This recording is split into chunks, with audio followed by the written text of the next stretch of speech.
غزہ اور لبنان میں مزاحمتی محاذ، یقینی فتح سے ہمکنار ہوں گے۔ ایران کے سپریم لیڈر سید علی خامنائی کہتے ہیں حسن نصر اللہ نے حزب اللہ کی شکل میں ایک گراں قدر اور پائیدار میراث چھوڑی ہے۔ حزب اللہ نے گزشتہ 40 سالوں میں مختلف مواقع پر صہیونی حکومت کو پسپائی پر مجبور کیا ہے۔ حماس اب بھی میدان میں پوری استقامت کے ساتھ لڑ رہی ہے، جس کا مطلب واضح ہے کہ صہیونی رجیم کی شکست یقینی ہے۔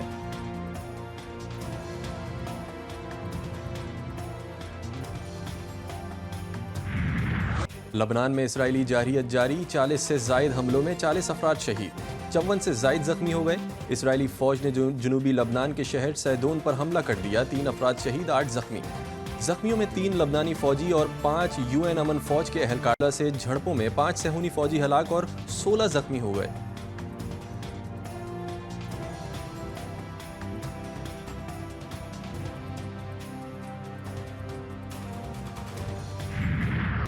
اسرائیل کے غزہ پر حملے جاری، 24 گھنٹوں کے دوران مزید 40 فلسطینی شہید، 50 سے زائد زخمی۔ کمال عدوان اسپتال وار زون قرار، نصیرات جنین بیت الحیا میں جاری حملوں میں 20 افراد جان سے گئے، شہداء کی مجموعی تعداد 43,469 ہو گئی۔ اسرائیلی فوج نے انسانی امداد سے بھی غزہ کے لوگوں کو محروم کر دیا۔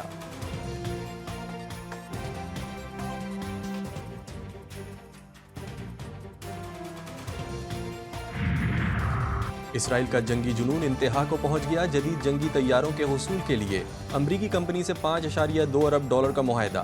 اسرائیل امریکی کمپنی بوئنگ سے 25 جدید F-15 جنگی طیارے حاصل کرے گا۔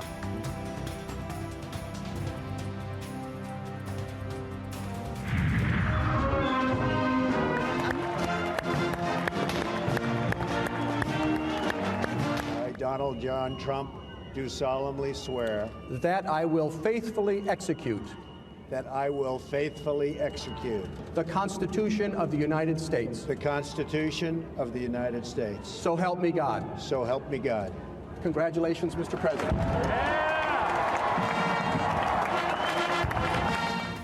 ڈونلڈ ٹرمپ امریکہ کے 47ویں صدر 20 جنوری 2025 کو حلف اٹھائیں گے۔ کیپٹل ہل میں شاندار پنڈال سجایا جائے گا۔ امریکی سپریم کورٹ کے چیف جسٹس 9 منتخب صدر سے بائبل پر حلف لیں گے۔ تقریب میں سابق امریکی صدور کے علاوہ دنیا بھر سے اہم رہنما شریک ہوں گے۔ نئے امریکی صدر کو 21 توپوں کی سلامی بھی دی جائے گی۔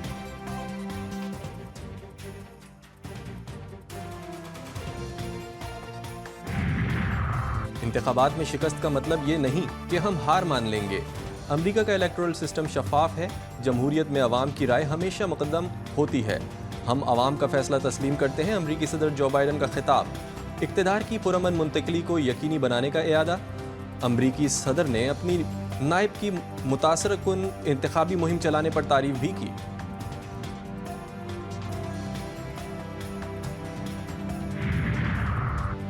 جنوبی وزیرستان میں سیکیورٹی فورسز کا آپریشن، 5 خارجی جہنم واصل۔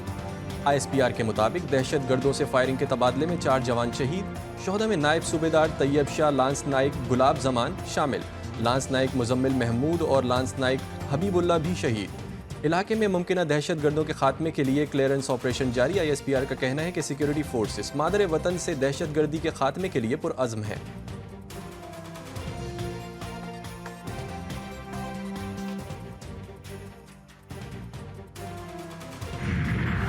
کراچی کی سڑکوں پر کھلے عام گھومتے نفسیاتی مریض، خواتین پھر غیر محفوظ۔ خداداد کالونی میں 15 سالہ لڑکی کو ہراساں کرنے کا واقعہ، CCTV فوٹیج منظر عام پر آ گئی۔ موٹر سائیکل سوار کو لڑکی کے ساتھ نازیبا حرکت کرتے دیکھا جا سکتا ہے۔ واضح فوٹیج کے باوجود پولیس ملزم کو گرفتار کرنے میں ناکام۔ اس سے قبل بھی کراچی میں خواتین کے ساتھ ہراسمنٹ کے 5 واقعات پیش آ چکے ہیں۔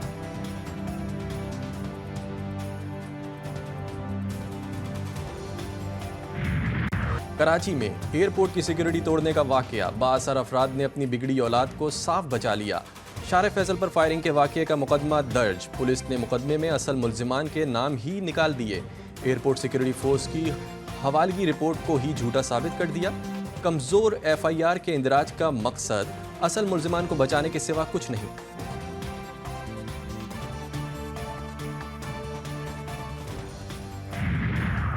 کراچی کے بعد لاہور میں بھی خواتین کا گھر سے نکلنا غیر محفوظ، لٹیرے دن دہاڑے خاتون سے بیگ چھین کر فرار۔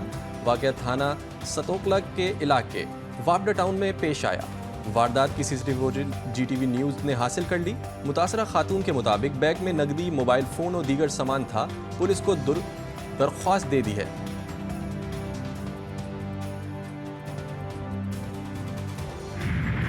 خیبر پختونخوا حکومت اور وفاق میں پھر ٹھن گئی۔ پاکستان تحریک انصاف کا آئی جی اسلام آباد کے خلاف بڑا اعلان۔ کے پی ہاؤس اسلام آباد میں توڑ پھوڑ کے ذمہ دار آئی جی اسلام آباد قرار۔ علی ناصر رضوی کے خلاف پشاور میں مقدمہ درج کروایا جائے گا۔ وزیر اعلیٰ علی امین گنڈاپور کی زیر صدارت بڑی بیٹھک میں فیصلہ۔ رپورٹ میں بتایا کہ خیبر پختونخوا ہاؤس اسلام آباد کی دوبارہ مرمت پر 96,93,000 روپے کا خرچہ آئے گا۔ اجلاس میں الیکشن کمیشن کے خلاف ریٹ پٹیشن دائر کرنے کی بھی منظوری۔ بیرسٹر سیف کا کہنا ہے کہ اسلام آباد میں بھی ایف آئی آر کے اندراج کی درخواست دیں گے، ہر ممکن قانونی اقدامات کریں گے۔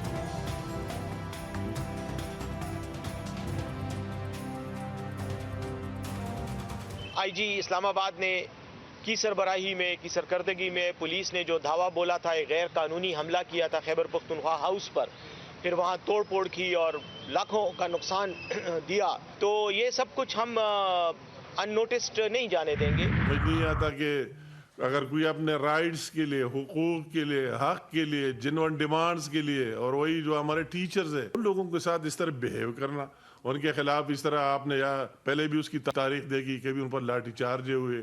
گنڈاپور صاحب کس طرح باتیں کرتا ہے، کس طرح نان سیریس باتیں کرتے ہیں۔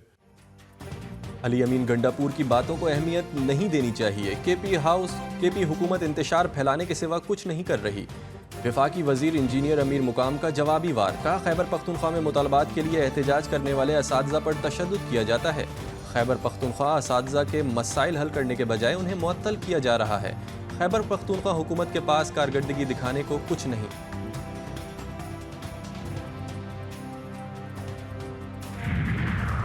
بعض افراد کہتے ہیں کہ امریکہ سے کال آنے کی دیر اور بانی پی ٹی آئی کو ان کے حوالے کر دیا جائے گا۔ وزیر دفاع خواجہ آصف کے پی ٹی آئی پر طنز۔ یہ بھی کہا جا رہا ہے کہ پاکستان فون کال پر انکار کی جرت نہیں کر سکتا۔ نواز شریف کو کال کے ساتھ $5 ارب کی آفر بھی تھی، جس کا نواز شریف نے انکار کیا اور ایٹمی دھماکے کر ڈالے۔ پرویز مشرف کو بھی کال آئی مگر وہ لیٹ گئے اور جو حکم ملا اس پر راضی ہو گئے۔ چیف جسٹس کی زیر صدارت انسداد دہشت گردی عدالت کے انتظامی ججز کا اجلاس، اعلامیہ جاری۔ اجلاس میں بتایا گیا ملک میں 2273 دہشت گردی کے مقدمات زیر التوا ہیں۔ سندھ میں 1372 مقدمات زیر التوا۔